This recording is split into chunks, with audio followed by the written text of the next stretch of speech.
오늘이 음력으로 마지막 일요일 같습니다. 제가 다음 주, 이번 주 금요일 날 저녁 7시에 조계사 대웅전에서 조계사 불교대학 총동문회 초청 53선지식 초청 법회에 가게 되었습니다. 그래서 오늘은 약간의 예행 연습이라는 생각으로 법문을 하겠습니다. 내용은 좀 다를 겁니다. 아마도 금강경 오가해 야보 도천스님이라고 있어요. 야보 도천스님이라고 있는데 이분의 개성에 정법을 갖고 있는 사람은, 바른 안목을 갖고 있는 사람은 삿된 법을 말해도 삿된 법이 바른 말로 돌아오고, 삿된 사람은 바른 말을 해도 삿된 말로 돌아온다. 굉장히 중요한 말입니다. 깨달음을 얻은 사람, 안목 있고 선지를 갖춘 사람은 삿된 말을 한다 해도 그것이 정법으로 돌아온다고. 정법으로 오고, 삿된 사람은 아무리 바른 소리를 해도 삿된 말로 돌아온다. 그래서 평소 이미지가 굉장히 중요합니다. 만인에게 정인으로, 깨달은 사람으로, 깨끗한 사람으로 인정을 받은 사람은 어떤 말을 해도 세상 사람들이 바른 말로 알아듣는단 말이에요. 그런데 평소에 이미지가 나쁘고 인정을 못 받은 사람은 아무리 바른 얘기를 해도 삿되게 들린단 말이에요. 평소 어떻게 원행을 하고 사느냐가 굉장히 중요한 얘기라. 돌아가신 봉암사의 정명스님은 평소 법문에서 부처는 마을 사람에 의해서 탄생한다. 그러니까 내가 부처다고 아무리 소리쳐도 소용없다는 얘기예요. 마을 사람들이, 시장 사람들이, 동네 사람들이, 주변 사람들이 그 사람의 원행을 보고 듣고, 저 보살님은, 저 스님은 부처님 같구나. 그러니까 부처가 법상에서 태어나는 것이 아니라 마실에서, 시장통에서, 이웃에서 부처가 출현한다는 얘기라. 그래서 수행자는, 불교를 공부하고 참선하고 연불한 사람은 수행과 원행이 일치해야 한다. 그 얘기예요. 저도 이제 요즘 매스컴에 많이 노출되다 보니까 많은 기자들이라든가 언론계 사람들이 나한테 스님이 가장 존경하는 사람은 누굽니까? 이런 얘기를 많이 들어. 그래서 저는 그 예나 지금이나 축서사의 무여스입니다. 왜냐? 저는 무여스님을 어린 시절에도 모시고 살았지만 30대 초반에도 해인사에 모시고 살았고 또 그분이 사는 각하사라든가 축서사에서 그분의 삶을 봤어요. 근데 원행이 말과 행동이 일치이었다. 그래서 이걸 다른 얘기로 하면은 제가 법상에서 딱 생각나는 건데 주관과 객관이 일치한다. 또 다른 말로 얘기하면은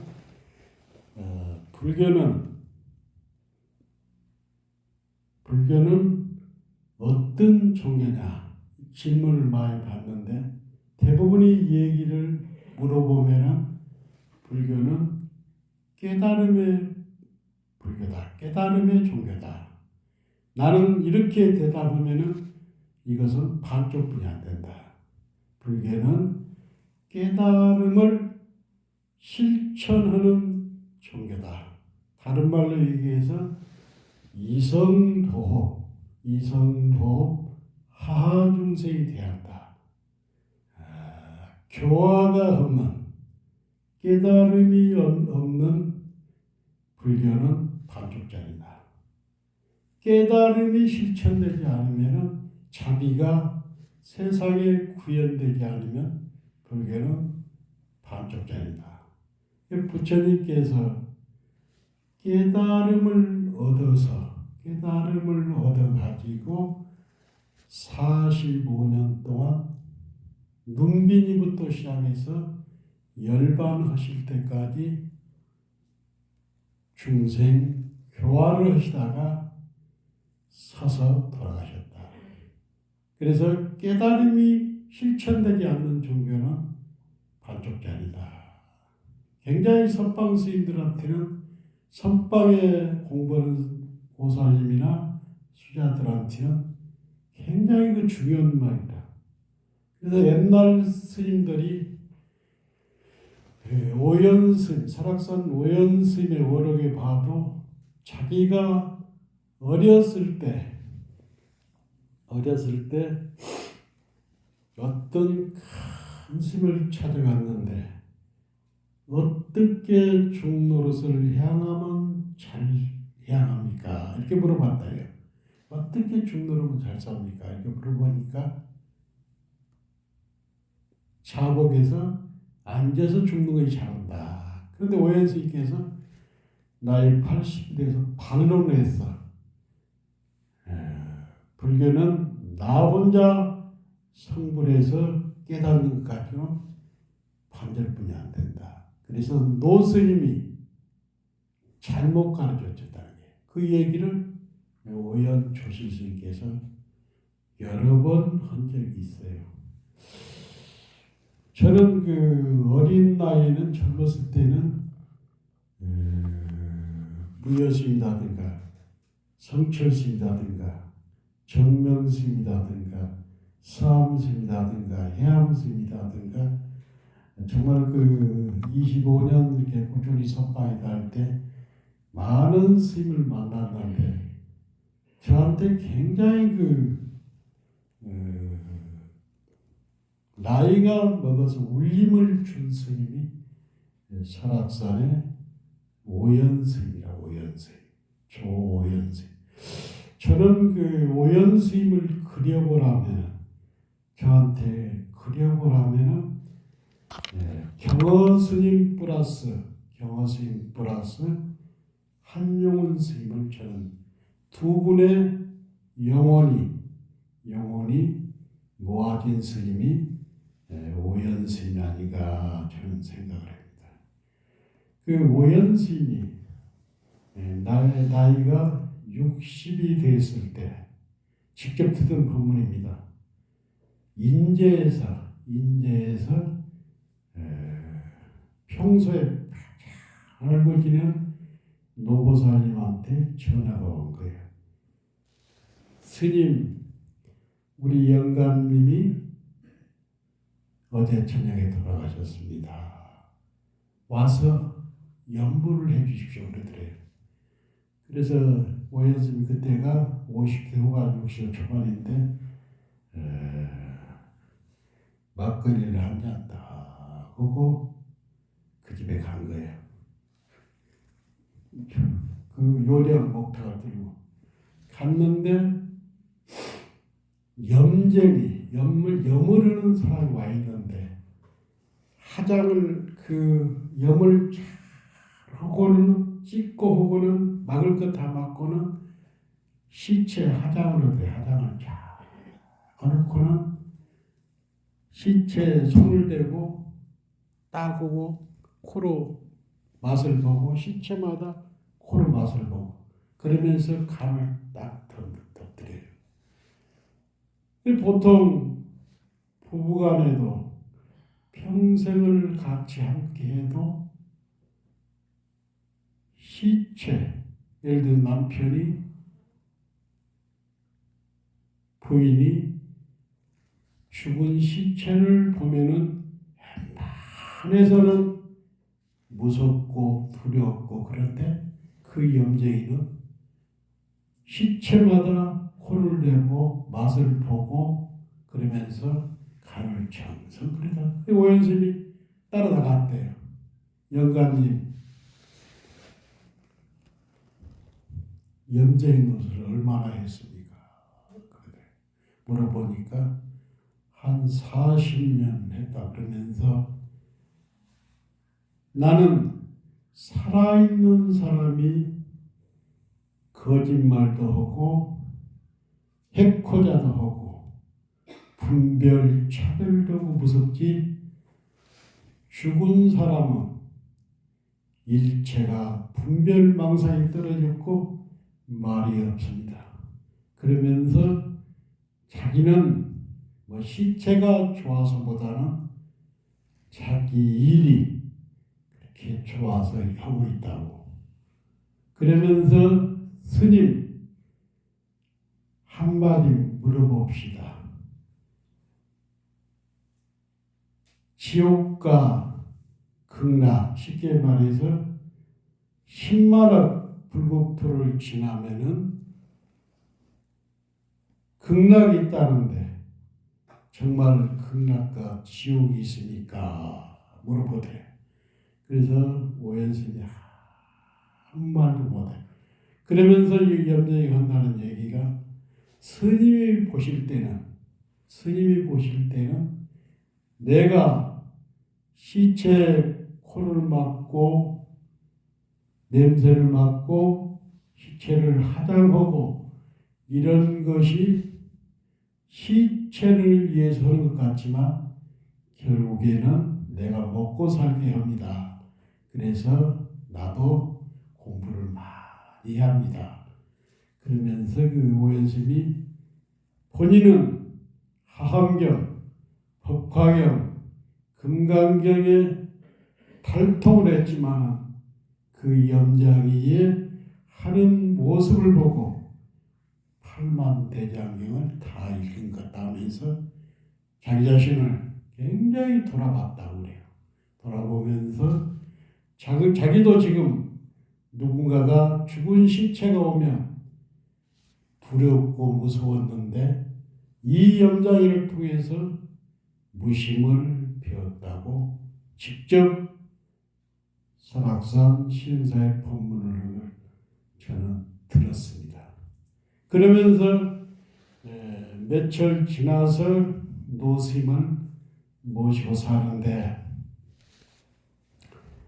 옛날 중국 고사를 얘기하면서 이런 말씀을 하더라고.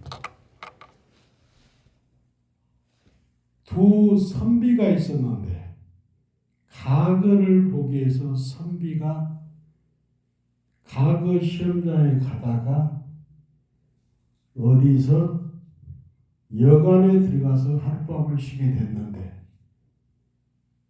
그 여간에 밤에 있으니까 마침 과거를 보러 오는 또 한 사람이 있는 거예요. 근데 이 사람은 험준한 산골에서 공부하는 사람이라 그 여간까지 오면서 몸 전체가 얼어 썩어진 거예요. 자기가 돌보지 않으면 이 사람이 큰일 날 것 같아요.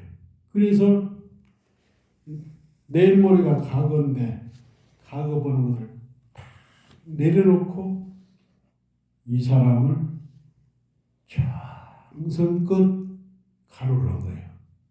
그러다 보니까 과거 시험을 놓쳐버렸단 말이에요. 그래서 그 두 과거를 보러 간 사람 둘이가 굉장히 거기서 우정을 쌓은 거예요. 그러면서 맨날 며칠 3년 지나서 맨날 며칠 날 여기서 만나자고 약속을 한 거예요. 그래서 이제 그 한 선비는 치료했던 선비는 선근공덕으로 가구가 된 거예요. 그 다음에. 근데 동상에 걸렸던 선비는 가구가 안 된 거예요. 그래서 3년 세월이 흘러가지고 약속을 지키기 위해서 이 시험에 떨어진 사람이 근데 그때만 해도 중국이 얼마나 큽니까? 잊어버려서 결혼을 처자 건속하고 살다 보니까 날짜를 잊어버렸는데 불현듯 날짜가 생각이 나네. 자기 생명의 은인인데 도저히 걸어서는 만날 수가 없어요. 그때만 해도 전화가 있는 것도 아니고 열차가 있는 것도 아니고 약속을 했는데 도저히 갈 수가 없대요. 그 사람인데 그 선비가 몸을 바꿔버린 거예요. 몸을 던져서 쉽게 말해서 죽은 거예요. 그래서 귀신이 돼가지고 옛날 그 선비를 만난 거예요. 근데 선비가 딱 보니까 이 사람이 과거를 급제를 했는데 보니까 왔는데 형상이 없는 거예요. 형상이. 귀신이 무슨 형상이 있습니까? 영혼이 날려온 거예요. 영혼이 날려. 그래서 둘이 만난 거예요. 영혼을 얘기를 한 거예요. 그래서 우리가 영가천도를 지nik하는데 사람이 영리하다, 똑똑하다 하면은 귀신같이 잘한다 하잖아. 그러잖아.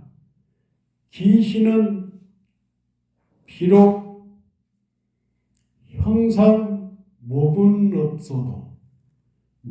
없어도 비록 귀신이 한문을 몰라도 귀신은 열려 있습니다. 어떤 소리도 어떤 행동도 바로 알아듣는 거예요. 근데 귀신 뭐냐면 귀신은 업대로 움직이는 거예요. 업대로.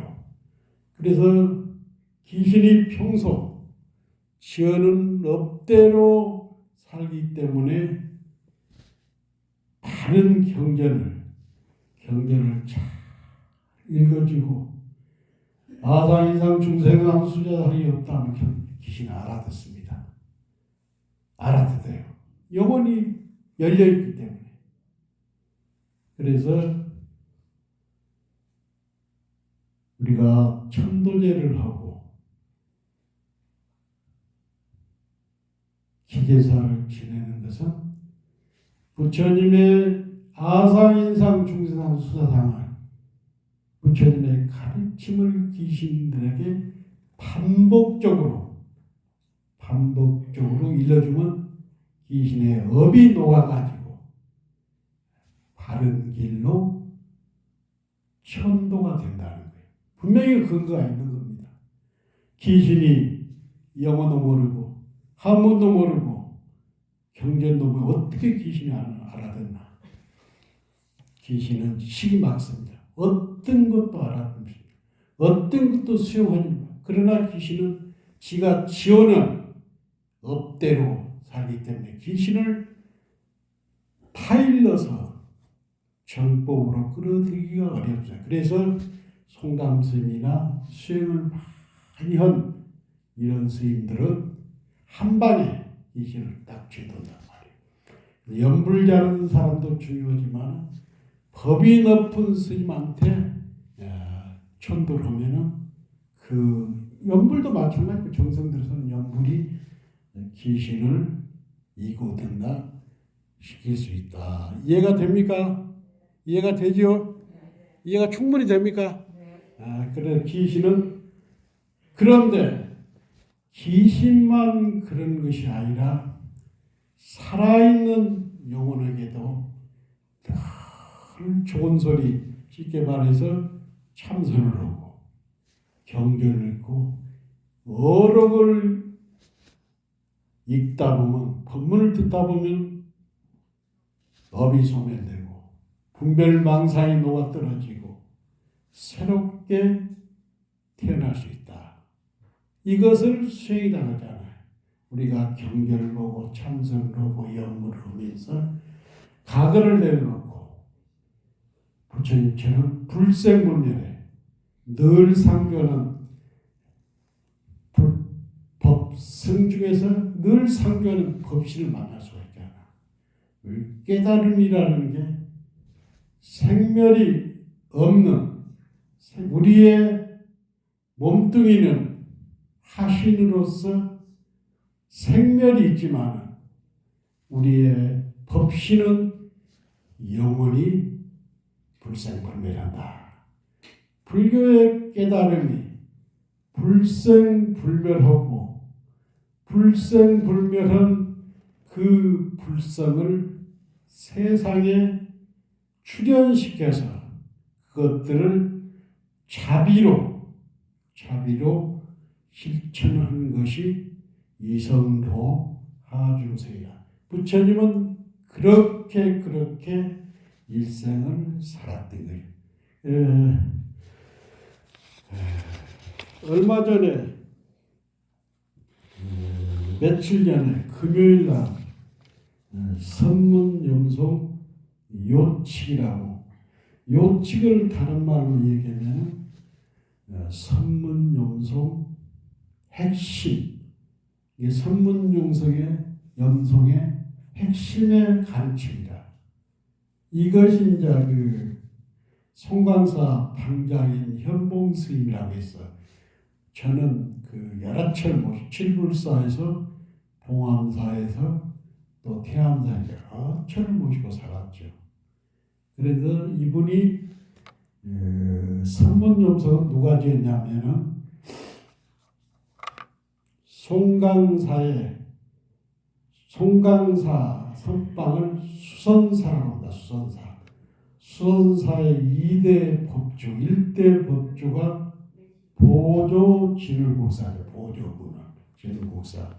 보조군을 진울국사의 제자 진각 해심 스님께서 이 선문염송을 지었는데 그 바로 제자가 또 보태고에서 선문염송이 30권 완공됐는데 현봉 스님이 아침에 통화를 했는데 문강 스님의 서문에 보니까 중국에는 만리장성이 있고 이게 중국에서는 만리장성이 보배고 현봉 스님 통화 중에 송강사에는 선문용성이 있어서 보배다는 거예요.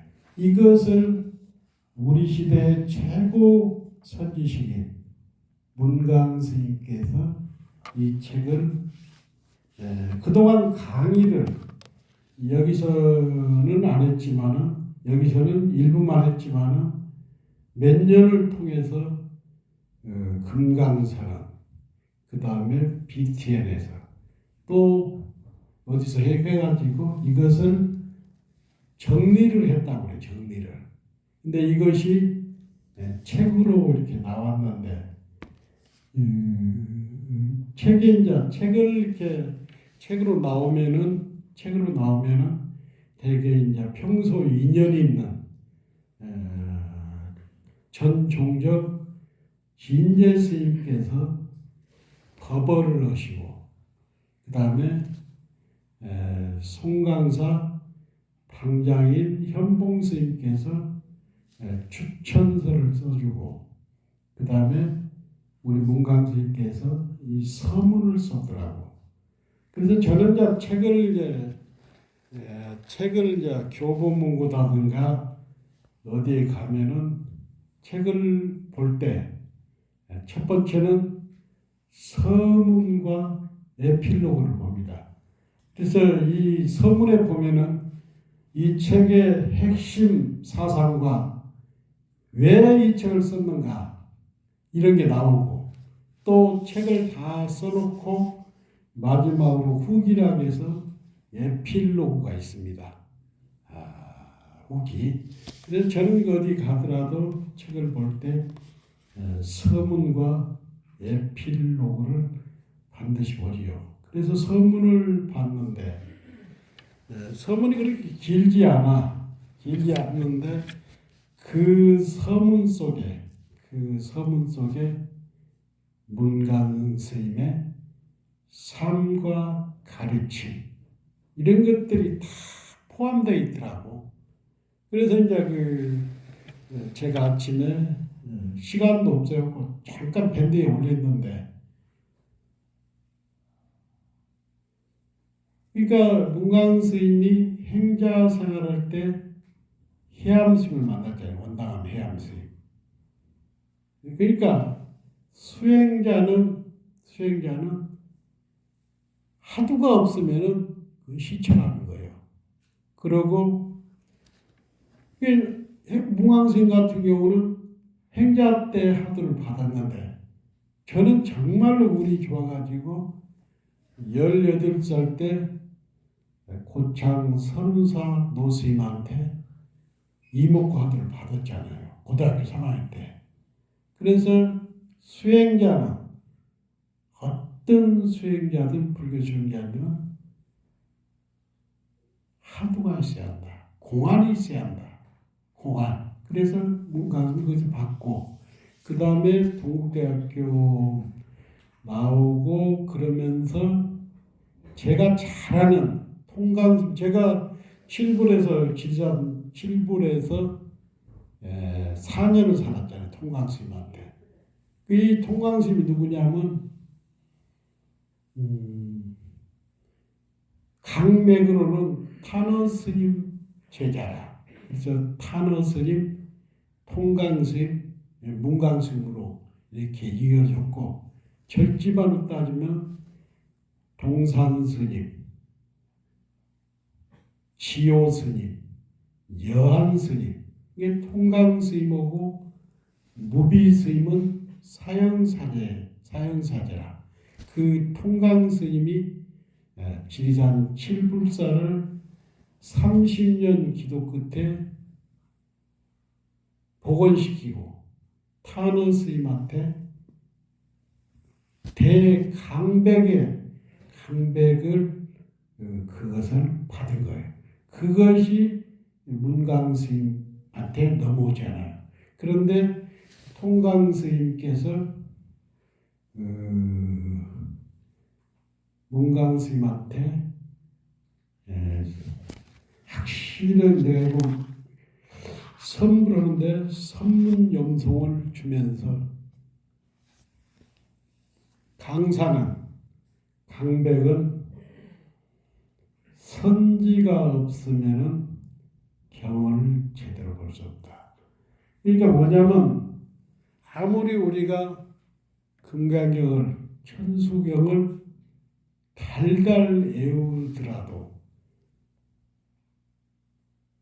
선지, 쉽게 말해서 선정에서 나오는 지혜가 없으면은 그 내용을, 경의 내용을 100% 파악하기는 어렵다는 거예요.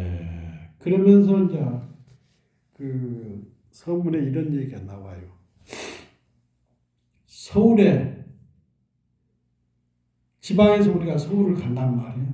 지방에서 서울을 다 가는데 한 발짝, 쉽게 말해서 서울의 톨게이트에 한 발자국 부족해도 서울에 온 것이 아니다. 굉장히 의미가 있는 얘기예요. 우리가 조계사를 가더라도, 우리가 조계사를 나름대로 가잖아요. 가더라도 조계사 일주문을 통과해야 조계사 들어온 거라. 그러니까 아무리 수행을 한다고 해도 우리가 기도를 하고 천도를 하고 불사를 하고 수행을 했다 해도 이 하두 공안을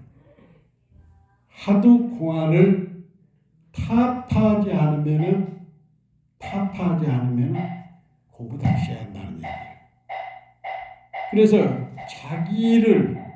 자기 공부를 점검하는 사람은 어떤 공안을 내밀어도 그 공안에 맥힘이 없었다는 얘기야. 좀 길어집니다. 조계사 법문을 이제 예비로 하지만, 그래서 경허 스님이 14살에 동학사 가원을 가가지고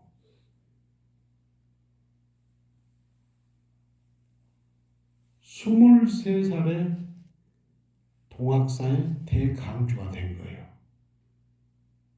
그래가지고 8년을 강주 생활을 했는데, 그러니까 근 20년을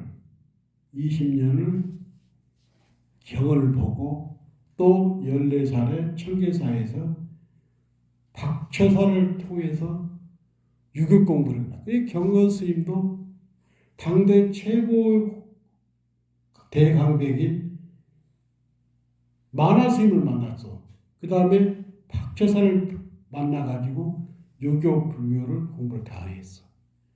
그런데 이 경허 스님이 옛날 은사인 개어심을 만나기 위해서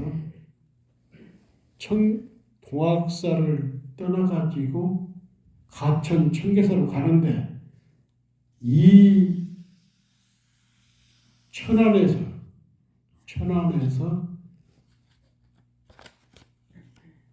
호열병, 쉽게 말해서 우리 같은 콜레라를 만난 거예요.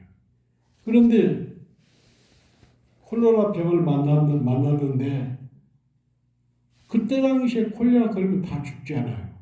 근데 경허 스님 같이 그렇게 일대시교, 불교뿐만 아니라 유교글까지 다 보신 분이 당신은 곧 죽소, 지금 죽는다 하니까 도망가 하다가, 근데 자기 공부를 점검해 보니까 평생을 20년 이상을 경을 봤는데 그 글과 어록이라는 경전이 힘이 되지 못하고 죽을 까 하는 거예요. 그래서 동학사회로 다시 내려와서 문을 딱 잠그고 3개월 용맹경에 들어가잖아요. 그때 경허 스님의 하루가 뭐냐면 영원 스님의 여삼이구 마사도래, 당나귀일이 끝나지 않았는데 말의 일이 도래였구나, 이 하루를 든 거예요. 그래서 3개월 용맹경이 하는데, 그때 경허 스님을 시공하는 사미가 누구냐면 언규사미라. 이 언규사미의 아버지가 굉장히 뛰어난 이진사라. 그러면서 이 언규사미가 방학을 내가지고 자기 아버지한테 갔는데 무슨 얘기를 하냐면은 중노릇을 잘못하면은 콧구멍 없는 소가 된다는 거예요. 이 사람은 알아들 수가 없어. 그러니까 물어보니까 너그 강주 스님한테 물어보라는 거예요. 그래서 원규 삼이가 다시 동학사에 와가지고 이렇게 강주 스님 중노릇을 잘못하면은 콧구멍 없는 소가 된다는데 이게 무슨 뜻입니까? 그 콧구멍 없는 소의 경허심이 탁 깨쳐버리잖아요. 그래서 문을 박차고 딱 나와서 막 덩실덩실 춤을 춰. 그래서 경허스님은 3개월 만에 깨쳤고 부처님은 6년 만에 깨쳤고 그 다음에 한용원 스님은 한천일도 안 돼서 깨쳤단 말이에요. 그래서 문자와 글, 경전과 어록은 깨달음에 가는 길이고 이정표고 수단이지 별을 가리키는 손가락이지 그것은 생사하고는 아무 관계가 없다는 거예요. 그래서 이제 그 문광스님께서 그렇게 하고 단 하루라도 참선하지 않으면 무릎에 고름이 생긴다. 결국 우리가 경을 보고 제사를 지내고 불사를 하는 것도 하두를 타파해서 청정법신 피로자나불이 내 안에서 출현하고 그 부처님이 세상을 위해서 보혜령을 자비행을 실천해야 부처님의 은혜를 갚는 것이고 또 불교가 영원히 쇠터지 않고 지속되게 부처님의 나라 인도는 불교가 없습니다. 왜? 깨달음을 실천 안 했기 때문에. 그래서 할 얘기는 참 많은데 이 산문염성 요칙이 내가 참선하고 있는데 나한테 또 도움이 되겠다 하는 분들은 저한테 부탁을 하면 책 보시를 하겠습니다. 아무튼 경전을 보고 연불하고 봉사하는 것도 우리가 불생불멸 불구중부전 생사를 해탈해서 자비를 세상에 출현시키는 데 의의가 있다. 그래서 지금이라도 하두가 없는 사람은 어쩌서 물하겠을까. 부처님께서는 일체 중생이 불성이 있다는데 왜 조지스님은 없다겠을까? 어쩌서 물하겠을까? 무 하면서 어쩌서 물하겠을까? 부모 미생전 본래무모 이 먹고 부모 미생전 본래무목이 이 먹고 하두 속에 살고 하두 속에 죽읍시다. 감사합니다.